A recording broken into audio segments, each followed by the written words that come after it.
ओम नमो भगवते वासुदेवाय। ओम नमो भगवते वासुदेवाय। ओम नमो भगवते वासुदेवाय। नारायणं नमस्कृत्यं नरं चैव नरोत्तमं देवीं सरस्वतीं व्यासं ततो जयमुदीरयेत्। नष्टप्रायेषु भद्रेषु नित्यं भागवत सेवया भगवत उत्तम श्लोके भक्तिर्भवति नैष्टिकी। कृष्णाय वासुदेवाय देवकी नंदनाय च नंदगोपकुमाराय गोविंदाय नमो नमः। जय श्री कृष्ण चैतन्य प्रभु नित्यानंद श्री अद्वैत गदाधर शिवासादि गौर भक्तविंद। हरे कृष्णा कृष्णा कृष्णा हरे हरे, हरे राम राम राम हरे हरे। ग्रंथराज श्रीमद् भागवतम, स्कंद एक, अध्याय एक और श्लोक संख्या 2। धर्म प्रोजित कैतवो अत्तरो परमो निर्मत्सराणां सताम् वेद्यं वास्तवमत्रं वस्तु शिवदं तापत्रयोन्मूलनम्। श्रीमद्भागवते महामुनि कृते किं वा परेरीश्वरः सद्यो हृदय त्र पृथ्वी सुसुविचक्षणात्। धर्म, धर्म यानी धार्मिकता। प्रोजित, प्रोजित का अर्थ होता है कि पूर्ण रूप से अस्वीकृत। कैत्व, कैत्व यानी सकाम कर्म।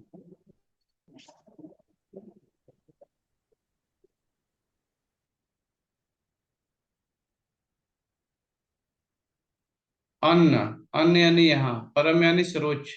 निर्मत शराणाम यानी 100% शुद्ध हृदय वालों के। सताम यानी भक्तों को। तो बताया गया है कि यह श्रीमद् भागवतम पुराण जो है भौतिक कारणों से प्रेरित होने वाले समस्त धार्मिक कृत्यों को पूर्ण रूप से बहिष्कृत करते हुए सर्वोच्च सत्य का प्रतिपादन करता है। वेद्यम यानी जानने योग, वास्तव यानी वास्तविक, अत्र यानी यहाँ, वस्तु यानी वस्तु, शिवदेव यानी कल्याण, तापत्र तीन प्रकार के कष्ट, उन्मूलनम समूल नष्ट करने वाला है। तो बताया गया है कि ये जो भागवतम है जो पूर्ण रूप से शुद्ध हृदय वाले भक्तों के लिए बोधगम्य है।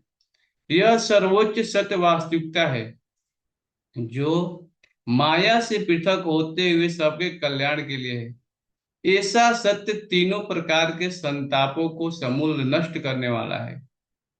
तो यहाँ बताया गया है कि जो तीन प्रकार के कष्ट हैं इसका समूल नाश करने वाला है संताप को।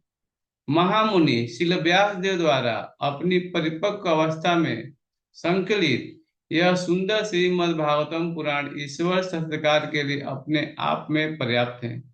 तो फिर अन्य किसी शास्त्र की क्या आवश्यकता है। जैसे ही कोई ध्यान पूर्वक तथा विनीत भाव से श्रीमद् भागवतम के संदेश को सुनता है वैसे वैसे ज्ञान के इस संस्कार अनुशीलन से उसके हृदय में परम भगवान स्थापित हो जाते हैं। तो बताया गया है कि भगवान की कथाओं को सुनने से भगवान हृदय में वास करते हैं। धर्म के चार मूल विषय सम्मिलित हैं। भागवतम में बताया गया है कि पुण्य कर्म, आर्थिक विकास, इंद्रिय तुष्टि तथा भवबंधन से मोक्ष। अधार्मिक जीवन असभ्य अवस्था है। अगर हम अधार्मिक जीवन से अपना जीवन यापन करेंगे तो ये असभ्य अवस्था है। वस्तुतः मानव जीवन का समारंभ धर्म के सूत्रपात से होता है। धर्मम तो साक्षात भगवत प्रणीतम। भागवतम में बताया गया है कि मानव धर्म का कर्तव्य है कि वो धर्म के नियमों को पालन करे।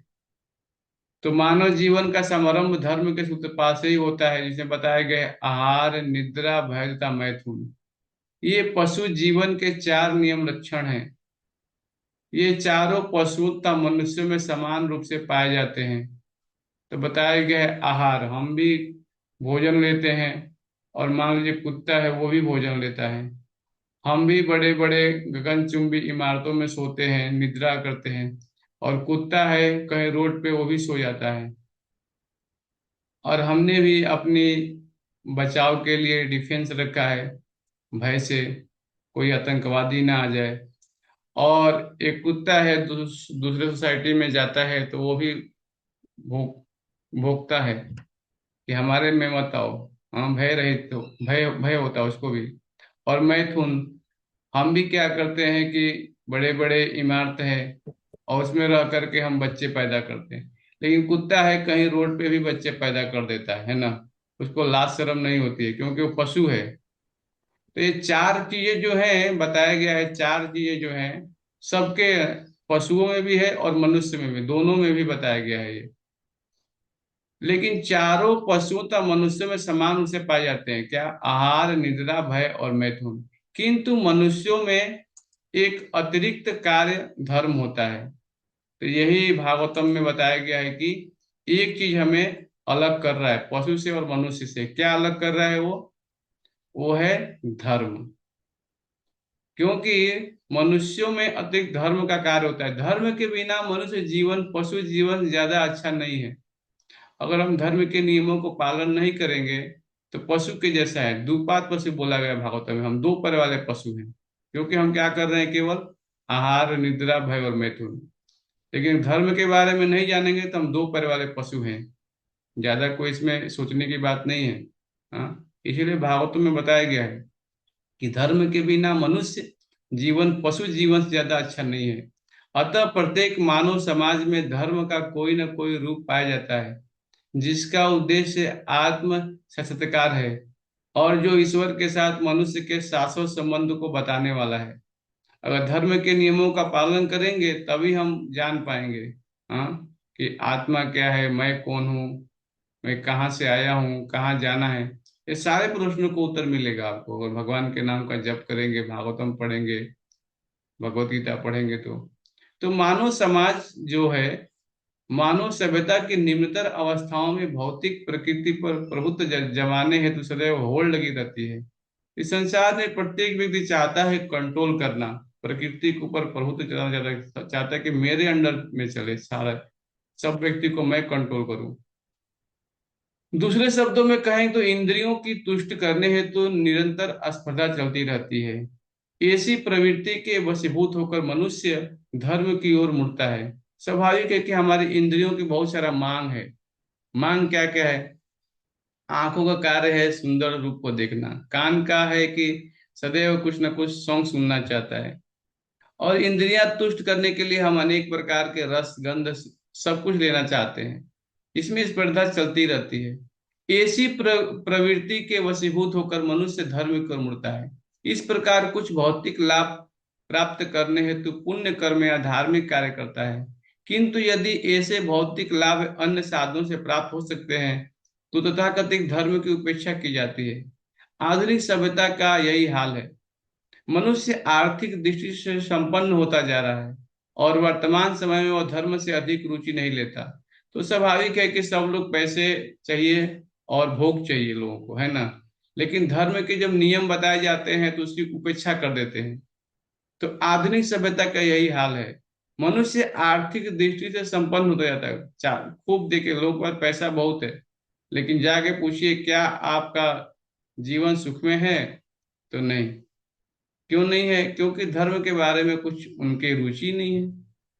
अतः वर्तमान समय में वह धर्म में अधिक रुचि नहीं लेता है। गिरजाघर, मंदिरें, मस्जिद, मंदिर एक प्रकार से सब निर्जन स्थान बन गया है। मनुष्यों को रुचि अपने पूर्वजों द्वारा बनाए गए धार्मिक स्थलों में न होकर फैक्ट्रियों, दुकानों तथा सिनेमा घरों की ओर अधिक है। तो स्वाभाविक है, आज देखिए सब लोग फैक्ट्री की तरफ दौड़ लगा रहे हैं, है ना।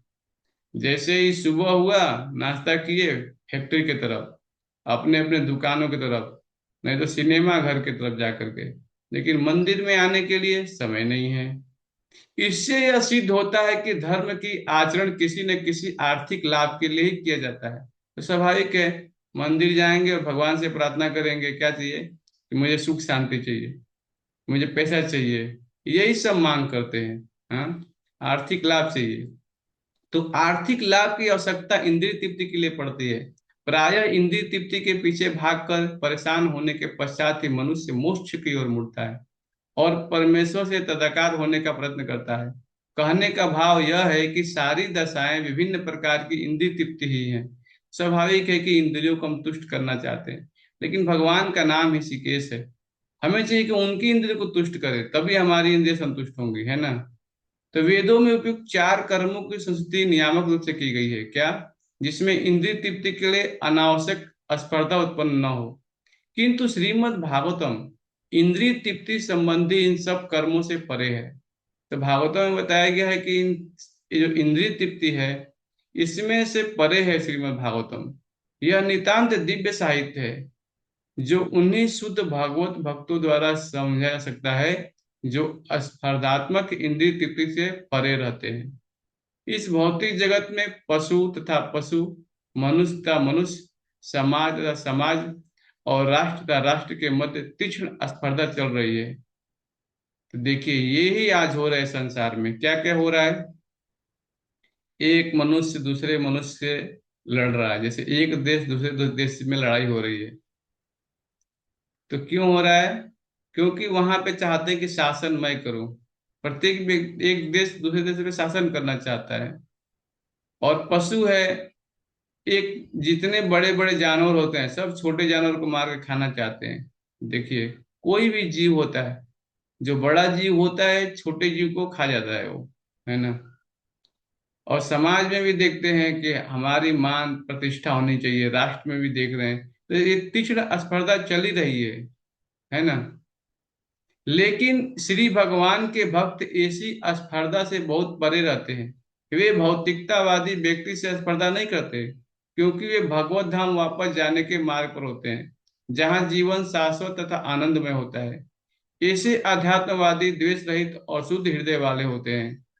तो बताया गया है भक्तों को चाहिए कि देखिए, समाज में सब चलता ही रहेगा, लेकिन हमें क्या करना चाहिए? भगवान के नाम, गुण, रूप, लीला, इसमें अपना मन को लगाना चाहिए, भगवान के नाम का जप करने में लगाना चाहिए। तो भक्तों का जो जीवन है, बताया गया है कि वो भौतिकतावादी व्यक्ति से स्पर्धा नहीं करते। क्यों? क्योंकि उन्हें जानते हैं कि शरीर नश्वर है, हमें जाना है भगवान के धाम, जहाँ जीवन आनंदमय है।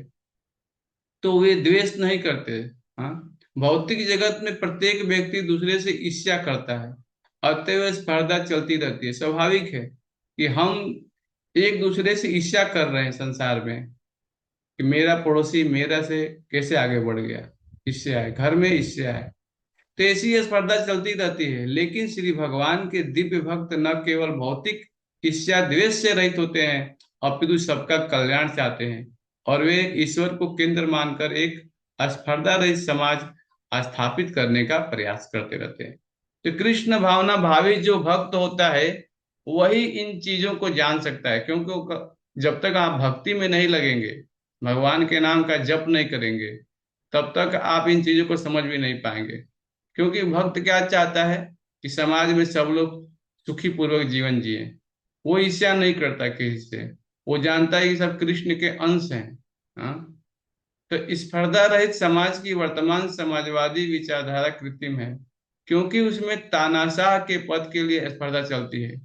वेदों की दृष्टि से या सामान्य जन के कल्याण क्रियाकलापों की दृष्टि से इंद्रिय तृप्ति ही भौतिक जीवन का मूलाधार है। तो इस संसार में जहां हम रह रहे हैं ना, ये बनाए किस लिए है? इंद्रिय तृप्ति के लिए, यानी भोग करने के लिए बनाया है, कि कितना हम ज्यादा इस संसार से सुख प्राप्त करें। लेकिन आप जितना ही भोग करेंगे उतना ही रोग होगा आपको। हाँ, स्वाभाविक है, भोग से होता है रोग। तो इंद्रिय तृप्ति यहाँ पे है, लेकिन हमें क्या करना चाहिए? भगवान की इंद्रिय को तुष्ट करने का प्रयास करना चाहिए। वेदों में 3 मार्ग बताए गए हैं। पहला है श्रेष्ठ लोगों की प्राप्ति के लिए उद्देश्य से सकाम कर्म करना। दूसरा है देवलोक जाने के लिए विभिन्न देवताओं की पूजा करना। और तीसरा है परम सत्य तथा उनके निर्विकार पक्ष का सत्कार करके उसे तदाकार होना। किंतु परम सत्य का निराकार पक्ष ही सर्वोत्तम नहीं है, इससे भी बढ़कर परमात्मा रूप है, और इससे भी श्रेष्ठ है परम भगवान श्री भगवान का साकार रूप। श्रीमद् भागवतम परम सत्य के साकार स्वरूप के विषय में जानकारी प्रदान करता है। तो श्रीमद् भागवतम हम पढ़ रहे हैं, इसमें भगवान के जो साकार रूप है, इसके बारे में चर्चा की जा रही है। जैसा जिसकी चेतना होगी वैसा ही वो व्यक्ति सेवा करेगा, है ना। आगे क्या बता रहे हैं, श्रीमद् भागवतम परम सत्य के साकार स्वरूप के विषय में जानकारी प्रदान करता है। यह समस्त निर्विशेषवादी साहित्य तथा वेदों के ज्ञान कांड विभाग से श्रेष्ठ है, और यह कर्म कांड विभाग तथा उपासना कांड विभाग से भी उच्चतर है, क्योंकि यह पूर्ण पुरुषोत्तम भगवान श्री कृष्ण की पूजा का निर्देशन करता है। कर्म कांड में और अधिक इंद्रिय तृप्ति के लिए स्वर्ग जाने की स्पर्धा चलती है। इसी प्रकार ज्ञान कांड तथा उपासना कांड भी स्पर्धा चलती है। श्रीमद् भागवतम इन सबसे श्रेष्ठ है। तो बताया गया है कि ज्ञान कांड, कर्म कांड, ये सब इंद्रिय तृप्ति के लिए व्यक्ति स्पर्धा करता रहता है, लेकिन श्रीमद् भागवतम जो है इन सबसे श्रेष्ठ है। क्यों? क्योंकि इसका लक्ष्य है परम सत्य है, जो इन समस्त विभागों का मूल है। श्रीमद् भागवतम में बताया गया है कि श्रीमद् भागवतम से मूल तत्व तथा श्रेणियां दोनों जाने जा सकते हैं, और यह मूल तत्व कौन है? भगवान श्री कृष्ण है। परम सत्य परमेश्वर और अन्य सभी प्रकार शक्तियों के सापेक्ष रूप है। मूल तत्व से अलग कुछ नहीं है, किंतु साथ ही संपूर्ण शक्तियां मूल तत्व से पृथक हैं। यह विचारधारा विरोध मूलक नहीं है।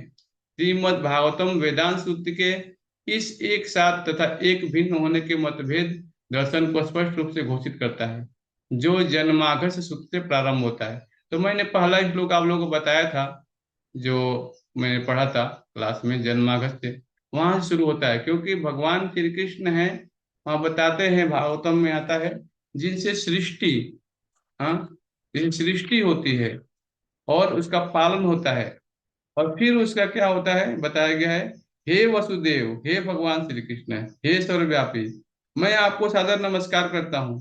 मैं भगवान श्री कृष्ण का ध्यान करता हूँ, क्योंकि वे परम सत्य हैं और व्यक्त ब्रह्मांडों की उत्पत्ति, पालन तथा संहार के समस्त कारणों के आदि कारण है। देखिए, भगवान को बताया गया आदि कारण, सर्व कारण कारणम। हाँ, इसीलिए हमें चाहिए कि हम भगवान की कथाओं को ध्यानपूर्वक सुनने का प्रयास करें। यह ज्ञान है कि श्री भगवान की शक्ति श्री भगवान के साथ एकता उनसे भिन्न भी है। उन मनोधर्मियों पर करारी चपत है जो इस शक्ति को परम पुण्य के रूप में स्थापित करना चाहते हैं। जब यह ज्ञान वास्तविक रूप से समझ में आ जाता है तो अद्वैतवाद तथा द्वैतवाद की धारणाएं अपूर्ण लगने लगती है। भेदाभेद दर्शन पर आधारित इस दिव्य चेतना का विकास हो जाने से तीनों प्रकार के कष्ट तुरंत मुक्ति प्राप्त हो जाती है। तो बताया गया है कि तीन प्रकार के कष्ट होते हैं संसार में। क्या क्या होता है? पहला होता है मन तथा शरीर से उत्पन्न दुख। तो आदि दैविक, आध्यात्मिक और आदि भौतिक क्लेश बताया गया है शास्त्रों में। तीन प्रकार के कष्ट संसार में सबको मिल रहा है संसार में। तो पहला बताया गया है मन तथा शरीर से उत्पन्न दुख। दूसरा होता है अन्य जीवों द्वारा पहुंचाए गए दुख। और तीसरा होता है प्राकृतिक विपदाओं से उत्पन्न दुख, जिन पर किसी का वश नहीं होता है। तो श्रीमद् भागवतम का शुभारंभ परम पुरुष के प्रति भक्ति के आत्मसमर्पण यानी शरणागति से होता है।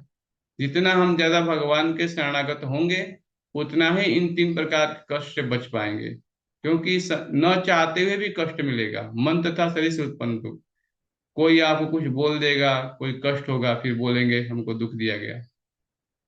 अभी हम बैठे हैं, अन्य जीवा, कोई सर्प है, कोई मच्छर है, हमें काट देता है, हम नहीं चाहते, बिच्छू डंक मारे, लेकिन फिर भी होता है। प्राकृतिक विपदाएं आती हैं, भूकंप आता है, ज्वार भाटा आता है, तो ये भी देवताओं के द्वारा कष्ट दिया जाता है, जिसे बोलते हैं आधिदैविक कष्ट। इस पे किसी का वश नहीं होता है। तो श्रीमद् भागवतम का शुभारंभ परम पुरुष के प्रति भक्ति के आत्मसमर्पण शरणागति से होता है। भक्त भली भांति जानता रहता है कि वह श्री भगवान का एक होते हुए भी उसकी स्थिति उनके नित्य दास के रूप में है। जीवेर स्वरूप है कृष्ण नित्य दास। हम सब भगवान के अंश हैं और हमारा कार्य है भगवान की सेवा करना। जब तक हम ये बात नहीं जानेंगे, तब तक धीरे धीरे हमें आगे नहीं बढ़ सकते हैं। तो भौतिक अवस्था में मनुष्य झूठे ही अपने आप को आसपास की सभी चीजों का स्वामी मानता है, इसलिए वह तीन प्रकार के संतापों से सदैव पीड़ित रहता है। कई बार लोग प्रश्न पूछते हैं, भागवतम में यहाँ इसका उत्तर बताया गया है। सोचता है व्यक्ति, पूछता है कि मैं बहुत कष्ट में हूँ, हाँ, क्यों कष्ट में हो? तो इसका उत्तर भी नहीं जान पाता है।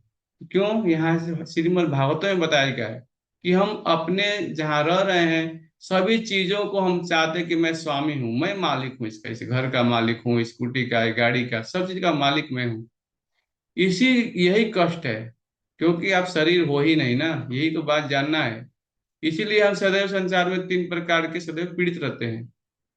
किंतु ज्यों ही उसे नित्य दास के रूप में अपनी वास्तविक स्थिति का पता चलता है, वह तुरंत इन सभी कष्टों से मुक्त हो जाता है। जो ही जान जाएंगे कि शरीर पृथ्वी जल अग्नि वायु आकाश ये नश्वर शरीर है, मन बुद्धि अहंकार ये सूक्ष्म शरीर है, और आत्मा है सच्चित आनंद में, तो हम को जानना पड़ेगा कि हम जीव हैं और भौतिक प्रकृति पर प्रभुत्व जमाने का प्रयास कर रहे हैं। और तब तक परमेश्वर का दास नहीं बन जाते, तब तक हमें कष्ट मिलता ही रहेगा। तो जीव का स्वरूप है कि भगवान की सेवा करना, और हमें चाहिए कि हम प्रकृति पे क्या करें? प्रभुत्व न जताएं। हमारा दास का काम है, हाँ, नौकर का काम है मालिक की सेवा करना। तो यही हमें जानना है। जब श्री भगवान की सेवा से अपने आध्यात्मिक स्वरूप की विशुद्ध चेतना में की जाती है, इस सेवा से वह समस्त भौतिक और उधर तुरंत मुक्त हो जाता है। जैसे ही हम भगवान के नाम का जप करते हैं, भागवतम सुनते हैं, भगवत गीता पढ़ते हैं, तो धीरे धीरे हम इन भौतिक क्लेशों से मुक्त हो जाएंगे। इसके अलावा श्रीमद् भागवतम श्री व्यास देव द्वारा वेदांत सूत्र पर की गई व्यक्तिगत टीका है। इसका लेखन उन्होंने अपने आध्यात्मिक जीवन की परिपक्व अवस्था में श्री नारद मुनि से अनुगत से किया था। श्री व्यास देव भगवान श्री नारायण के प्रामाणिक अवतार हैं, अतः उनकी प्रामाणिकता पर किसी प्रकार का प्रश्न नहीं उठाया जा सकता। वे अन्य सभी वैदिक साहित्य के भी रचयिता हैं, तो भी वे श्रीमद् भागवतम के अध्ययन को उन सबसे बढ़कर बताते हैं। अन्य पुराणों में विभिन्न विधियां दी गई हैं जिनके द्वारा देवताओं की पूजा की जाती है, किंतु श्रीमद् भागवतम में केवल परमेश्वर का उल्लेख है। परमेश्वर समग्र शरीर है और अन्य सभी देवता इस शरीर के विभिन्न अंग है। फलस्वरूप परमेश्वर की पूजा करने पर अन्य देवताओं की पूजने की आवश्यकता नहीं रहती। परमेश्वर तुरंत ही भक्त के हृदय में स्थित हो जाते हैं। और भगवान चैतन्य महाप्रभु ने श्रीमद् भागवतम को निर्मल पुराण बताया है, अतः यह अन्य समस्त पुराणों से भिन्न है। तो आज देखिए, एक हिंदू धर्म में ही देखते हैं कि केवल 33 करोड़ देवी देवताओं की लोग पूजा करते रहते हैं, वो समझ ही नहीं पाते कि भगवान कौन है। यहाँ श्रीमद् भागवत में बताया गया है कि परमेश्वर के समग्र शरीर है, देवता लोग बताया गया उनके सिर्फ विभिन्न अंग हैं, लेकिन जड़ में पानी डालेंगे तो पत्ते पत्ते पानी डालने की आवश्यकता नहीं है। ईश्वर परमा कृष्ण सच्चिदानंद विग्रह अनादिरादिर गोविंद सर्व कारण कारण, भगवान कृष्ण है, सभी मूल कारण का मूल कारण है। इसलिए हमें कृष्ण की पूजा करनी चाहिए, यहाँ बताया गया है।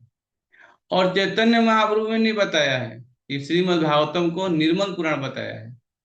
हाँ? इस दिव्य संदेश को ग्रहण करने की उचित विधि यह है कि इसे विनीत भाव से सुना जाए। तो स्वाभाविक है, एक ही यहाँ पे बताया गया है, इसकी विधि है दिव्य संदेश को, इसकी एक ही योग्यता है कि श्रीमद् भागवतम को ध्यान पूर्वक सुना जाए विनीत भाव से। चुनौती देने की प्रवृत्ति से इस दिव्य संदेश को ग्रहण करने में मदद नहीं मिल सकती।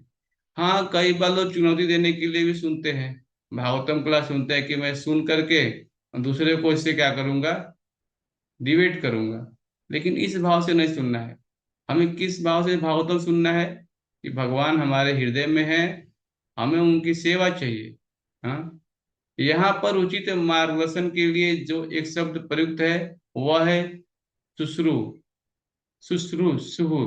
मनुष्य को इस दिव्य संदेश को सुनने के लिए उत्सुक रहना चाहिए। निष्ठा पूर्वक सुनने यानी श्रवण करने की कामना ही इसकी पहली योग्यता है। तो भागवतों में बताया गया है कि निष्ठा पूर्वक सुनना, इसकी पहली योग्यता है कि भागवतम को निष्ठा पूर्वक सुना जाए, यही इसकी पहली योग्यता है। कम भाग्यशाली व्यक्ति इस श्रीमद् भागवतम में सुनने में बिल्कुल रुचि नहीं दिखाते। तो स्वाभाविक है कि जो अगर कोई भागवतम सुनने में रुचि नहीं दिखा रहा है, तो क्या समझना चाहिए कि बीमार है वो। कम भाग्यशाली व्यक्ति इस श्रीमद् भागवतम को सुनने में बिल्कुल रुचि नहीं दिखाते। इसकी विधि सरल है, किंतु इसे व्यवहार में लाना कठिन है। भाग्यहीन व्यक्तियों को व्यर्थ ही सामाजिक तथा राजनीतिक बातें सुनने में पर्याप्त समय मिल जाता है, किंतु जब उन्हें भक्तों की सभा में श्रीमद् भागवतम सुनने हेतु आमंत्रित किया जाता है तो वे सहसा हिचकिचाने लगते हैं। तो स्वाभाविक है। अभी देखिए, सुबह सुबह लोग न्यूज़पेपर पढ़ते हैं, समाचार देखते हैं टीवी पे, लेकिन बोलिए कि अभी श्रीमद् भागवतम क्लास से थोड़ा बैठ के सुनना है, तो लोग बोलेंगे अरे ये भी कोई सुनने की बात है क्या, हिचकिचाएंगे। लेकिन मालूम नहीं कि आत्मा के लिए भी भोजन है। देखिए, शरीर को तो भोजन दे रहे हैं, ठीक है, शरीर हिष्ट पुष्ट है आपका, लेकिन अंदर जो तोता बैठा है, हाँ, जैसे एक पिंजड़े में तोता है, उसको खूब बढ़िया से आप पिंजड़े को चमका रहे हैं, सोने का पिंजड़ा है, लेकिन अंदर जो तोता है उसको खाना ही नहीं दे रहे हैं, तोता मर जाएगा। इसी प्रकार से प्रत्येक व्यक्ति संसार में मर एकदम, क्या है, उसकी बुद्धि जड़ हो गई है, आत्मा के लिए भोजन ही नहीं दे रहा है, केवल शरीर को हिष्ट पुष्ट रखने के लिए कर रहा है। तो यही व्यक्ति जानता ही नहीं है कि कम भाग्यशाली व्यक्ति श्रीमद् भागवतम में सुनने में बिल्कुल रुचि नहीं दिखाता। तो बताया गया है श्रीमद् भागवतम के लिए सुनने के लिए व्यक्ति हिचकिचाता है। भाग्यहीन व्यक्तियों को व्यर्थ ही सामाजिक तथा राजनीतिक बातें सुनने तो पर्याप्त समय मिल जाता है, किंतु जब उन्हें भक्तों की सभा में श्रीमद् भागवतम सुनने हेतु आमंत्रित किया जाता है तो वे सहसा हिचकिचाने लगते हैं। कभी कभी श्रीमद् भागवतम के पेशेवर पाठक सहसा श्रीमद् भागवतम गुह्य लीलाओं में चर्चा करने लगते हैं और उनकी व्याख्या यौन अश्लील असित साहित्य के रूप में करते हैं। श्रीमद् भागवतम को प्रारंभ से ही सुनना चाहिए, जो इस मनुष्य इस ग्रंथ में को आत्मसात करने योग्य है। तो बताया गया है कई बार लोग दसम स्कंद में पहुंच जाते हैं और भगवान की जो चर्चा है वहां पे करने लगते हैं गुह्य लीलाओं का, लेकिन हमें ऐसा नहीं करना चाहिए। हमें प्रथम स्कंद पढ़ेंगे, द्वितीय स्कंद पढ़ेंगे, तो एकदम लाइन से पढ़ते हुए जाएंगे हम, है ना। तो आगे बता रहे हैं श्रीमद् भागवतम का प्रारंभ से ही सुनना चाहिए, जो मनुष्य इस ग्रंथ को आत्मसात करने योग्य है। उनका उल्लेख इसी श्लोक में है। कोई भी व्यक्ति अनेक पुण्य कर्मों के पश्चात श्रीमद् भागवतम सुनने के योग्य बन पाता है। तो यहाँ इस प्रश्न का उत्तर दिया गया है, सब लोग नहीं सुन पाएंगे। जिसका पुण्य कर्म होगा वही श्रीमद् भागवतम सुन पाएगा। जैसे मान लीजिए कोई माता जी होती है, अपने बच्चों को छोटा सा मिट्टी का गुलक देती है, अगर उसमें रोज 1 रुपये 2 रुपये देती है, बच्चा उसमें डालता है, जब उसका गोलक मिट्टी का फुल हो जाता है तब उस पैसे से कुछ अच्छा कार्य कर सकता है वो अपने लिए। इसी प्रकार से हम श्रीमद् भागवतम सुनना है अगर, तो भक्तों की सेवा, मंदिर में जा करके भगवान को प्रणाम करना, वहाँ प्रसाद लेना, मंदिर में जो भी सेवाएं हैं करना, तो धीरे धीरे अगर हमारे पुण्य कर्म बढ़ेंगे तभी हम श्रीमद् भागवतम को सुनने की योग्यता होगी हमें, तभी उनको अच्छा लगेगा। महामुनि इसलिए व्यास देव बुद्धिमान एवं विचारवान व्यक्तियों को आश्वासन देते हैं कि श्रीमद् भागवतम का श्रवण करने से उन्हें श्री भगवान का साक्षात्कार हो सकता है। तो केवल सुनना है, देखिए बैठ करके भगवान की कथाओं को सुनेंगे तो हमें भगवान का साक्षात्कार होगा। वेदों में वर्णित संस्कार की विभिन्न अवस्थाओं को पार किए बिना इस संदेश को ग्रहण करने हेतु सहमत होने मात्र से मानव परमहंस पद को तुरंत प्राप्त कर सकता है। तो केवल और केवल सुनना है, श्रीमद् भागवतम को बैठ के सुनना है। जितना हम ध्यान पूर्वक सुनेंगे उतना ही हमारा क्या होगा, हमारा भगवान में मन लगेगा। तो भागवतम में बताया गया है, पहला चीज मैंने बताया, आप लोगों को फिर से मैं एक बार दोहरा देता हूँ इसका, आज के क्लास का। इसमें बताया मैंने कि जिसका पूर्ण रूप से शुद्ध हृदय हो गया है वही इस बात को समझ सकता है। फिर तात्पर्य में श्रील प्रभुपाद जी ने लिखा है कि धर्म के 4 नियम बताए गए हैं, 4 मूल विषय बताए गए हैं: पुण्य कर्म, आर्थिक विकास, इंद्रिय तुष्टता तथा भवबंधन से मोक्ष। और मैंने बताया कि धर्म, आहार, निद्रा, भय और मैथुन, ये पशु जीवन के 4 नियम लक्षण हैं। ये पशुओं में पाए जाते हैं, मनुष्य रूप में पाए जाते हैं। लेकिन मनुष्य में एक चीज बढ़ गया है, धर्म। वो धर्म यानी क्या है? भगवान की कथाओं को सुनना, भक्ति के नियमों को पालन करना। ये मनुष्य कर सकता है, लेकिन पशु अभी इन नियमों का पालन नहीं कर सकता है। और मैंने बताया कि संसार में प्रत्येक व्यक्ति क्या करना चाहता है? कि इस प्रकृति के प्रभुत्व जताना चाहता है। वो स्वामी बनना चाहता है कि मैं कंट्रोल करूं प्रकृति को। लेकिन हमें चाहिए कि हम क्या करें, अपनी इंद्रियों को भगवान की सेवा में लगाएं। और मैंने एक चीज बताया कि इस संसार में प्रत्येक व्यक्ति एक दूसरे से ईर्ष्या करता है, लेकिन जो भगवान की भक्ति करता है वो धीरे धीरे समझ जाता है कि सब भगवान के अंश हैं। इस संसार में जितने भी जीव हैं सब भगवान कृष्ण के अंश हैं, तो वो ईर्ष्या नहीं करता है। वो क्या देखता है कि ये सब भगवान के पुत्र हैं, इस रूप में देखता है। हरे कृष्णा हरे कृष्णा कृष्ण कृष्णा हरे हरे, हरे राम राम राम हरे हरे। अभी कोई किसी का प्रश्न है, आशीष समझ तो पूछ सकते हैं।